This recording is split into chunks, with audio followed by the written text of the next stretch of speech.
ఒంటె భుజాల మీద విపరీతమైన బరువు పెడతాడు. అది నడిచి నడిచి నడిచి నడిచి నడిచి ఒకానొక సందర్భంలో మోకాళ్ళు ఉంటుంది.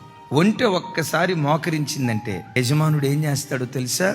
దాని భుజాల మీద ఉన్న బరువును కిందకు దించుతాడు. అది సాఫీగా నడుచుకున్నంత కాలం, బరువు మోస్తూ భారంగా కదిలినంత కాలం యజమానుడు తన భుజాల మీద ఉన్న బరువును దించడం. ఎప్పుడైతే ఒంటె అట్లా మోకరిస్తుందో వెంటనే యజమానుడు వచ్చి దాని భుజాల మీద ఉన్న బరువును దించుతాడు. నీ పరమ యజమానిగా పిలువబడుతున్న యేసు క్రీస్తు వారు నీ భుజాల మీద ఉన్న బరువును దించున్నట్లుగా ఒంటెలాగా దేవుని సన్నిధిలో మోకరించుదుగాక. ఒంటెలాగా దేవుని సన్నిధిలో మోకరించుదుగాక.